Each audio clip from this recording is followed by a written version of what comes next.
Hey y'all, happy Friday. Happy preparation for your Sabbath. It's the weekend, baby. Anyway, you guys know on Fridays, I like to give you guys something to do that's going to help you prosper in your future or your near future to come. And earlier I read my short from James chapter 1 verses 19 and 20. I may have said 22, but I'm not going to read 22. But verses 19 through 20. KJV version reads as follows. Wherefore, my beloved brethren, let every man be swift to hear, slow to speak, slow to wrath. Verse 20. For the wrath of man worketh not the righteousness of God, right? So for this weekend, I want you guys to do that, okay? Be swift to hear, slow to speak, and slow to wrath. Remain silent in this season. For we are in a time of provocation, right? Provoking others to fall. And if you feel yourself all over the place, just slow down so you can come back to. That way you be aware of your own presence, and that you may hear your own surroundings, so that you won't be provoked to wrath. Because of course, being provoked to wrath is not righteousness of God, okay? You don't want anybody to make you go and jump and do something that you can go to jail for, or, damage yourself, for years to come, right?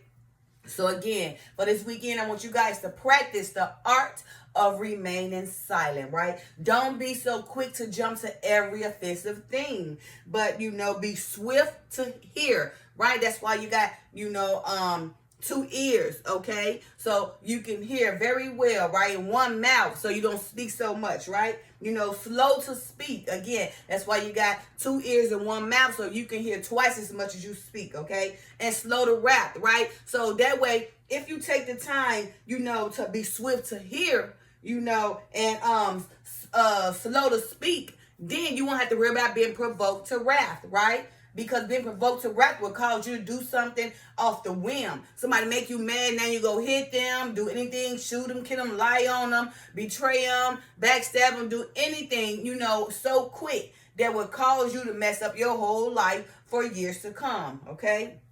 So again, and if you are over the place, slow down, okay? Take time to come back to, so you can be aware of your presence, so that you may, be aware of your own surroundings, so you can hear your own surroundings, so you may not be provoked to wrath, okay? All right. I'm just saying this because I know you guys see a lot going on.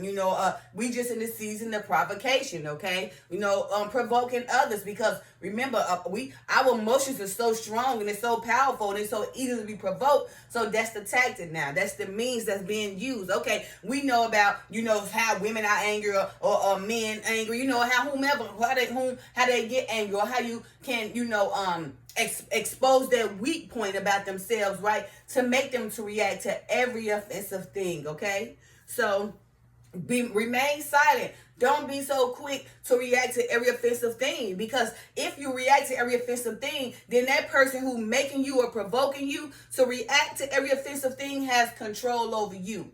So it's time to control your own emotions, right? Control your own reactions, right? Reflect off your own, self, when it comes to getting mad or getting angry because somebody provoking you to, right? But don't. Remain silent, because silence shows strength. And in many situations, silence is the best answer, because it shows that you are in control. So that person, they so mad by you being silent and not even reacting to it, that'll put heaps of coal in their own head, right? It exposes them of their own behavior, because them trying to provoke you is not about you, but it's about them. It's about their own insecurities. It's about you really exposing who they are, right? Because you being made of such a light or whatever, doing the right thing, trying to walk a certain path, it's exposing them. It's making them very angry, right? I mean, your whole presence just making them angry, right? So again, for this weekend, I want you guys to practice remaining silent. Don't be so quick to react to every offensive thing, right? But, be swift to hear, slow to speak, and slow to wrath. Because, of course, being provoked to wrath is not righteousness of God, right? But just like I said, be remaining silent, because this season is going to be very, very tough for us all, okay? And, you got to know that most of us now returning back to office. So I was on telework, oh my goodness, maybe 4 to 5 years. So returning back to office is a new thing for me, but it's okay, to go back in. However, returning back in the office is not also so sweet to your ears because, people you work with make it so hard for you, right? And I'm telling you, I'm a prime example, boy. Just having that meeting yesterday to return back to office was so much tension in there. It's like you don't even do nothing because you speak and because you want equality, you want fairness. Oh my goodness, people just want to go against you because they don't want equality, they don't want fairness, but they want to do underhand so they can make you feel some type of way. And remember, feelings is making somebody trying to feel some kind of way is of the devil, right? But the facts first. The facts should be, if we going back into the work office, then everybody should be welcoming, right? Nobody should make you feel like you unwelcome or your very presence bother them because of who you are, because you want to live a righteous life, and because you exposing them, it just makes them mad at you, but you ain't done nothing, right? So trust me. So hey, who all got to return back to work? Look, just pray, okay? Because Lord knows when I was working from home, I was so peaceful. I didn't have to deal with the staring, the tension. I didn't have to deal with people targeting me. But now that's what you got to go through. And not only even, some people that you work with, but also your superiors too. They just don't like you too because of who you are, because you want to do the right thing. And that's just majority of the world. When you walk different, you want to do the right thing. Out of 10 people, if that one person out of 10 want to be different from those 9, those 9 just turn against you. They hate you for no reason at all. They want to provoke you, they want to target you, and they want to create problems. So when you come around, they make it hard for you, but then turn around and flip it around like you the problem. So, hey, with that said, like I said, I got to return back to office this week. Oh, my goodness, following the Monday that's coming up. And I've been on telework for 4 to 5 years, and it's been a great thing, right? I've been humbly, I've been humbly on telework, and I appreciate it. And I'm so grateful that, my job allowed me to do it. But, of course, I am going to reach out to the executives soon later down the line. Lord knows I'm not going to deal with all this confidence. Lord knows I'm going to ask them, let me work back home. I'm coming for you, executives, so be ready. I can already tell during that meeting yesterday, it is a problem. Just for no reason at all because I want equality and fairness, so I won't feel discomfort. And that even caused a problem. So Lord knows I ain't finna deal with all this discomfort or tensions, with me being back in this office. But I will remain silent because I had to practice what I preach too. So I already know we in a time of provocation because I'm one of the main victims being being provoked by others, and because they want to, because just because I want to walk a certain path and I present myself to be a certain person, and that's not going to change. I'm going to always present myself to be a certain person. So therefore I have to remain silent. I have to make sure my discipline is up. I have to be able to walk through, go ahead and face all this tensions. Go ahead and face this discomfort. Go ahead and face this rage. Go ahead and face this inequality, of people that you're going to be surrounded by, but not for long, because I already know it's gonna push me to want to get away, because just me being around that energy, I don't like negativity. I like positivity and production. I'm produced. I like to do my job. I like to go in, get my job done. I like to help others and everything. And that causes people a problem, all because I want to be righteous. So I will be reaching out down the line to the executives to honor me back telework, okay? But in due time, I'm going to practice what I preach. Remain silent. Like, this is going to be a great challenge just to go in there and be provoking. Everybody going to be targeting you, but not everybody. But you're going to be, it's going to be quite a few people, especially females, going to be targeting you because your life is all in their mind. So, therefore, I'm going to have to face it. But I will remain silent. It's going to be the greatest test for me, right? I had to pray to God before I even go in this place on Monday morning, to get my mind prepared, get my mind, my body, and my soul prepared. Because, yes, I'm going to be very provoked, because this is going to be all eyes on Latrice, like it was before, before I went on telework. But now going back, you got to go back into the discomfortness, right? And, I refuse to deal with it for so long. But right now, during the pressure, I will remain silent. I will accept all this tension and this discomfort and this equality, from the very people I work around. But it won't be for long. okay?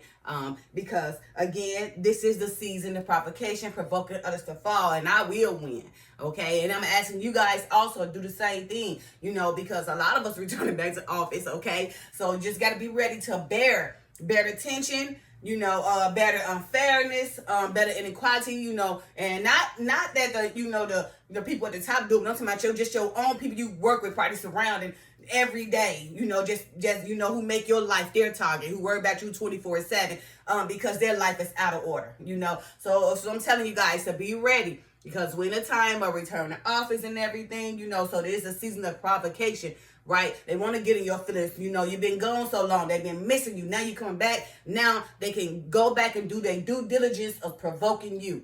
So again, for this weekend, I want you guys to take the time, to be swift to hear, slow to speak, slow to wrath, right? But remain silent so you don't be provoked to wrath, because, being provoked to wrath is not righteousness to God. Okay. Again, for the wrath of man worketh not the righteousness of God. And again, if you're all over the place, if you're everywhere, you just pull it from this way, you didn't pull it from that way. Everybody is really, just probably doing certain things to provoke you or whatever, because you're different and because you want to walk a certain path. Go ahead and bear it. Bear it in, so because it's only going to make you stronger. But remain silent so you can show your strength and show that you are in control of your own emotions, and not nobody provocation will root you up. Okay, all right. So again, this weekend, you guys, remain silent. Don't allow yourself to be provoked by wrath, because being provoked by wrath is not righteousness of God. But don't be so quick to jump to every offensive thing, because there's going to be tons of offensive things coming. This is just the season we in, right? We're going to weed out the wheats and the tares. We're going to weed out, because remember, only the strong survive. And there's not a lot of people who are equipped with the tools of knowing how to survive. All those that sit around and gossip all day and talk about this and plant your downfall, plot to see you fall, want to betray you, trying to pull you down so they can get up, they're not equipped with skills of survival. So you're going to see in due time, because many prophecies are being fulfilled. And this is another one, a time of provocation, right? So now we're going to see only the strong, may the strong win, and may the strong survive through these turmoil times, and these turmoil provocation of times that we all about to experience, okay? So again, James chapter 1, verses 19 through 20, KJV version reads as follows. Wherefore, my beloved brethren, let every man be swift to hear, slow to speak, slow to wrath. For the wrath of man worketh not the righteousness of God, okay? And don't. So remember, we have two ears and one mouth. So be twice as quick to hear and slow to speak, okay? So that you won't be provoked to wrath. So again, this weekend, what you guys are going to do, you're going to remain silent. You're not going to jump to every offensive thing, so that you make sure you're strict. So you make sure that you're in control of your own emotions. So that person who right now plotting their mind to provoke you and make you a target, do not allow them to cause you to participate in contention against yourself. I refuse to allow anyone to make me participate in contention amongst myself. And I'm learning that every day around my surroundings. I don't care where I'm at home, outside, and now it's going to be back at my workplace. But it's to enlighten me, because I study biblically, the Father have given me discernment, given me the opportunity to see enlightenment or unrighteousness all around me every day of my life. So no matter where I'm walking, whatever's happening, he allows me, to know it, I'm trying to see enlightenment, just to be aware of the very presence of enlightenment. Enlightenment and being enlightenment is everywhere throughout your own life. But that's once, the Father have granted you, have made you worthy to have his discernment, right? To recognize enlightenment and to recognize wickedness, to recognize provocation, but he have. So, and once you learn this thing about enlightenment and learn about the Father, his path and everything, then everything you do will reflect some type of enlightenment or some type of unrighteousness. all around you, everywhere, all day, you would be able to recognize like, oh, that's an enlightenment, man. Okay, I read about that. Or you're going to be like, oh my goodness, that person, woo, I know that, I know that spirit. That's not good. Okay, they want to provoke me. So, you know what? I'm not going to participate in no contention against myself. So, I'm going to let them go ahead and get crazy, talk they want to talk, and try to provoke me. But I'm going to act like I don't even hear it, right? Just like David said, you know, he was dumb, deaf, and hearing. He heard, but he acted like he didn't hear. You know, he could have spoke, but he acted like he couldn't speak. He was deaf and dumb because he already know that they were trying to provoke him. They were trying to provoke him to his failure, to his death, and he didn't fall for it. So I'm here to tell you guys, even though you can speak, be slow to talk. Okay, but listen, act like you can't speak. That way they don't have nothing to use against you. And even though you hear them talking about you, act like you deaf. That way, they can't say you said anything, but just be deaf, right? Be deaf and dumb. So you act like you don't hear or see anything, but you see it all. But because of that enlightenment, right? And because of that path the Father allowed you to walk, he have gave you that discipline, right? So you control all things around you. So you won't be forced to participate in contention against yourself by others who are intentionally trying to provoke you. Okay? So again, this weekend, you guys, remain silent. Don't be quick to jump to every offensive thing, okay? Don't be quick to be provoked of wrath, right? But be swift to hear, slow to speak, and slow to wrath, all right? Happy Friday. I love you guys. Peace.